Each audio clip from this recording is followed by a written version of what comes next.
अस्सलामुअलैकुम नाजरीन। सल्जुक ड्रामा की पहली एपिसोड का आगाज़ अल्लाह पाक के बाबरकत नाम से शुरू करते हैं। बिस्मिल्लाहिर्रहमानिर्रहीम। इस किस्त के आगाज़ पर सुल्तान अरसलान किला बरजाम पर जंग के मुकाम पर अपने बेटे मलक शाह को नसीहत करते हैं। मेरे बेटे मलक शाह, इस किले को बागौर देखो। मुलकजात में बजंतीनियों के खिलाफ हमारी फतह ने मगरबी फतवात की राह हमवार की है। अब हम बरजाम किला की फतह से मशरक में फतवात का रास्ता हमवार कर देंगे। जब तुम एक दिन सुल्तान बनोगे तो इस विरासत की हिफाजत करना। रवायात ये है कि बेटा अपने वालिद से परचम लेता है और इसे दूर दूर तक ले जाता है, जिस पर मलक शाह अपने वालिद से कहता है, मेरे सुल्तान, मैं इन सरहदों की हिफाजत और सल्तनत को फैलाने की कसम खाता हूँ। अगर मैं कभी पीठ दिखाऊं तो मुझे मेरी तलवार से काट कर काली जमीन के हवाले कर दिया जाए। फिर मलक अरसलान अपने सिपाहियों से मुखातिब होकर कहते हैं, इस किले में एक शानदार फतह हमारी मुंतजिर है। ये तेज तलवारों और मजबूत कलाइयों का दिन है। ये दिन बहादुरों का दिन है। ये अल्लाह की राह में लड़ते हुए तारीख रकम करने का दिन है, शहीद या गाजी होने का दिन। फिर जंग का आगाज हो जाता है। इस जंग में हक के रास्ते पर बहुत से जवानों और बहादुरों ने जान की बाजी हारी। इस जंग में मलक शाह जख्मी हो जाते हैं और मलक शाह ये जंग जीत जाते हैं। दूसरी जानब मलक शाह के घर बेटे की पैदाइश होती है। फिर मलक शाह अपने कासिद से कहता है, फतह के खतूत बगदाद, मिस्र, कुस्तुनतुनिया, चीन और यूरोपीय मुमालिक लेकर जाएं। जिस पर मलक अरसलान कहता है, ये सब तक पहुँचाओ। उन्हें पता होना चाहिए कि अगर वो हमारे दुश्मन बन गए तो उनका अंजाम क्या होगा। जिस पर कासिद कहता है, जैसे आपका हुक्म मेरे सुल्तान। मलक शाह कहता है, मेरे सुल्तान, अगर आपका हुक्म हो तो इस फतह की खबर मैं खुद दारुल हुकूमत पहुँचाना चाहता हूँ। अपनी फतह की खबर अपने दारुल हुकूमत तक पहुँचाने का यह मुनासिब तरीका है। अरसलान अल्प कहता है, मलक शाह, आपने मैदान जंग में अपनी बहादुरी के जौहर दिखाए और तलवार का हक अदा किया। ये न सोचा कि फतह इंसानों की ताकत के जरिए हासिल हुई है। आपको हर वक्त अल्लाह की रजा तलाश करने की कोशिश करनी चाहिए ताकि अल्लाह आपको हकीकी फतह से हमकिनार करे और आप हमेशा फतह की खबर सुने। मलक शाह ये खबर पहुँचाने के लिए घोड़े पर सवार होकर चले जाते हैं। उसके बाद अरसलान अल्प सिपाही से कहता है, बरजाम के कमांडर को मेरे पास बुलाओ, उसके साथ कुछ मामलात तय करने हैं। दूसरी तरफ मलक शाह अपने बेटे की जाय पैदाश पर पहुंचता है तो मलक शाह को बताया जाता है कि आपका बेटा हुआ है। जिस पर मलक शाह पूछता है, इसकी मां बसूलो कहाँ है। वहां मौजूद सिपाही कहता है, बच्चे की पैदाइश के बाद उनकी हालत खराब हो गई थी। दाई की भरपूर कोशिश के बावजूद वो बच न सकी। वो एक ऐसी जगह चली गई हैं जहां से वापस आना नामुमकिन है। मलक शाह कहता है, मेरा बेटा अहमद अल्प, आपकी वालदा का इंतकाल हो गया है। अब से आप मेरी आंखों की रोशनी हो। मलक शाह बसूलो की कब्र पर पहुंच जाता है और कहता है, मेरे लिए आपने जलावतनी कबूल की। बसूलो, तुम बच्चे की खुशबू लिए बगैर इंतकाल कर गई। दूसरी जानब बरजाम किला का कमांडर अरसलान अल्प से कहता है, तुमसे खौफजदा नहीं हूँ, मैं हथियार डालने वालों में से नहीं हूँ। जिस पर तेजी से वो कमांडर अरसलान अल्प पर खुफिया तेजी से हमला कर देता है और वो तीर जहर आलूद होता है। अरसलान अल्प जख्मी हालत में आखिरी सांसें लेते वक्त ये कहता है, ये रियासत के लिए सोचने का वक्त है। जल्दी से जाओ और मेरे बेटे मलक शाह को तख्त पर बैठाओ। अगर सुल्तान गिर भी जाता है तो तख्त कभी खाली नहीं होना चाहिए। आखिर वो ख्वाजा निजामुल मुल्क से कहता है, अब से कुस्तुनतुनिया को मलक शाह के साथ फतह करना और मलक शाह को मजलूमों का साथी बनने देना, उसे जालिमों को मारने दो। अब वक्त आ गया है कि अल्लाह का दिया हुआ तख्त एक शख्स को सौंप दिया जाए। ख्वाजा निजामुल मुल्क ये सब मलक शाह को बताता है। अब समझने का वक्त है और तख्त को खाली नहीं रहना चाहिए, नहीं तो बगावत हो सकती है। जिस पर मलक शाह कहता है, इस बच्चे का क्या करूं। ख्वाजा निजामुल मुल्क कहता है कि इस बच्चे का किसी को नहीं पता, लिहाजा ये पोशीदा होना चाहिए। एक जलावतन खातून का बच्चा ख़ानदान में कबूल नहीं किया जा सकता। ख्वाजा निजामुल मुल्क कहता है, आपके पास दो रास्ते हैं, हमें एक रास्ता मुंतखब करना है। एक बेटा आपके दिल में आग लगा सकता है, लेकिन ये हज़ारों दूसरे बेटों को आग में डाल सकता है। फैसला आपका है, बेटा या रियासत। मैदान जंग में जो कसम आपने बाबा के सामने खाई थी उस पर कायम रहो। ख्वाजा कहता है, आपके बेटे को यहाँ से मैं लेकर जाऊँगा। किसी को मालूम नहीं होगा कि ये आपका बेटा है और आप इसे कभी दोबारा नहीं देखोगे और ना कभी इसके बारे में पूछोगे। फिक्र न करें, हम ऐसे कागजात तैयार करवाएंगे जिसमें यह लिखा होगा कि अहमद आपका बेटा है। अगर एक दिन खानदान के खत्म होने का डर हुआ तो हम वही करेंगे जिसकी जरूरत होगी। फिर मलक शाह इस फैसले को कबूल कर लेता है। मलक शाह रोते हुए अपने बेटे को अलविदा करता है। ख्वाजा इस बच्चे का नाम संजार रखता है और कहता है, तुम बड़े होकर एक बहादुर जवान बनोगे। अब से तुम्हारा नाम संजार है ताकि तुम अपने दुश्मनों में नेज़े की तरह घुस जाओ। सल्जूक खानदान का बहादुर बेटा संजार। इसके चंद साल गुजरने के बाद संजार को जवान दिखाया जाता है। जहाँ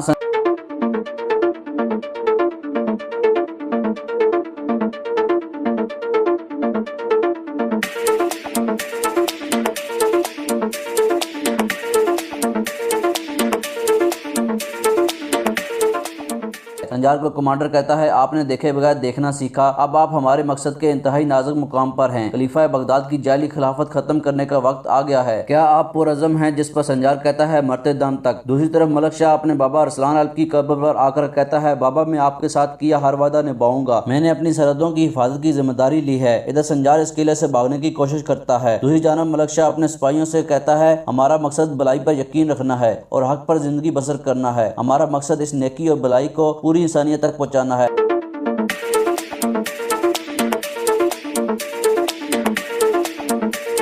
संजार भाग रहा होता है तो एक शख्स उसे दुश्मन से बचाता है। फिर संजार पूछता है, तुम मेरा नाम कैसे जानते हो? तो वो शख्स कहता है, जिन्होंने आपको यहाँ भेजा उन्होंने मुझे भी यहाँ भेजा।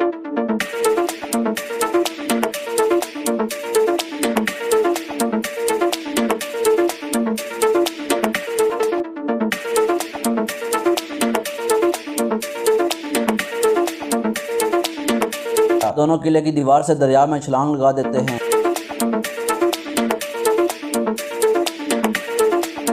तैरते हुए दरिया के एक किनारे से बाहर निकल आते हैं। वहाँ संजार के दोस्त उसका इंतजार कर रहे होते हैं। संजार कहता है, वो हमारे सुल्तान पर हमला करने वाले हैं, लिहाजा हमें जाना होगा। संजार योरगुस को बताता है कि ये अरसलान है, एक बहादुर आदमी, और अरसलान को बताता है कि ये मेरे दोस्त हैं। फिर फौरन वहाँ से चले आते हैं। दूसरी तरफ मलक शाह घोड़े पर अपने बाजार का रुख करता है।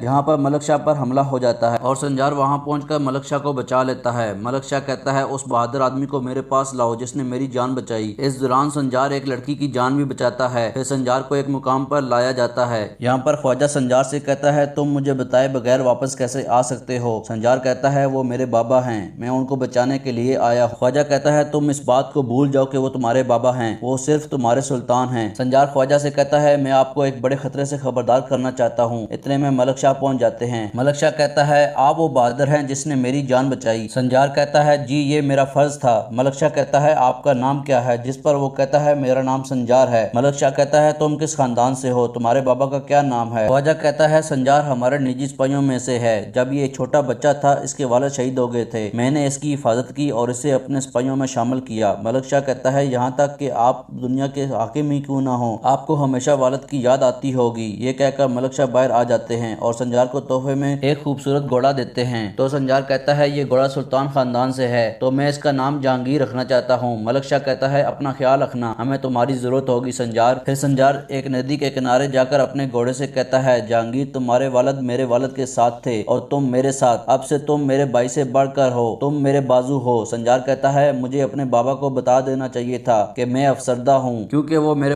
इधर मलक शाह महल पहुंचकर ये कहता है कि जो गाफिल थे मैं उन सबको सजा दूंगा, ये सिपाही मेरी हिफाजत नहीं कर सकते। फिर मलक शाह ख्वाजा से कहता है, तहकीक करो इस हमले के पीछे किसका हाथ है। इधर संजार को वो लड़की मरहम लगाती है जिसकी संजार ने जान बचाई थी। मलक शाह को देखकर उनकी वादा अल्लाह का शुक्र अदा करती हैं। इधर ख्वाजा सबूत से पहचान लेते हैं कि ये हमला किसने किया। सिपाही कबीले में वापस जाते हैं और बताते हैं कि उन्होंने अरसलान को कैदी बना लिया, जिस पर वो सब इंतकाम का नारा लगाते हैं। एहसन खातून कहती है, जब इंतकाम लेने का वक्त आएगा मैं खुद इसका फैसला करूंगी। दूसरी तरफ फिदाई हजरत ये कहता है, हम जल्द सल्जूक हुकूमत को खत्म कर देंगे। और इसका जासूस जो किले में होता है वो भी वहाँ आ जाता है। वो कहता है, उस बुराई को जला आया हूँ जिसने मुझे शैतानी दुनिया में घेर लिया था। अपने मकसद के लिए हमने शैतानों के सरबराह मलक शाह के दिल में खौफ का बीज बो दिया है। हमारे फिदाई शहीद हो गए हैं, मुझे हुक्म दें कि मैं खून बहाकर अपने फिदाइयों की तरह शहीद हो जाऊं। फिदाई हजरत कहता है, हमें आपकी जिंदा जरूरत है, अब आप हमारे मकसद के लिए शैतान के घर में दाखिल हो जाएं। फिदाई हजरत फिर अपना खून बहाता है और कहता है, सातों आसमान में मौजूद इमाम के लिए और अर्श पर मौजूद हमारे खलीफा के लिए मैं इसे अपने खून से मोहर लगाता हूँ। आपका सर कुर्बानी के जानवर की तरह मुकद्दस है। फिर संजार एक खुफिया मुकाम पर ख्वाजा से मिलता है और कहता है, वो लोग उस कत्ल के पीछे थे, मैं इसलिए भागा। ख्वाजा कहता है, ये लोग हमारी आपस की जंग करवाना चाहते हैं। दूसरी तरफ मलक शाह कहता है, वो कौन थे जिन्होंने मुझ पर हमला किया? कमांडर कहता है, निशानात से पता चलता है कि वो अनातोलिया के तर्कमान थे। दूसरा सिपाही कहता है कि वो सलमान शाह के बेटे को कोतलुश और कलीच अरसलान का इंतकाम लेने के पीछे तो नहीं। जिस पर मलक शाह कहता है, कोतलुश को हमने अनातोलिया को फतह करने का हुक्म दिया था, लेकिन उसने नाफरमानी की और बगावत शुरू कर दी। मैं नहीं चाहता कि उसका अंजाम इस तरह हो, लेकिन अगर हम उसको उसके किए की सजा नहीं देते तो कल को हर कोई बगावत करने लगेगा। उसके बेटे कलीच अरसलान को पकड़ा ताकि अनातोलिया के तुर्कमान उसके साथ मिलकर बगावत बगावत का आगाज ना करें ताकि भाइयों का खून ना बहे। वो फिर भी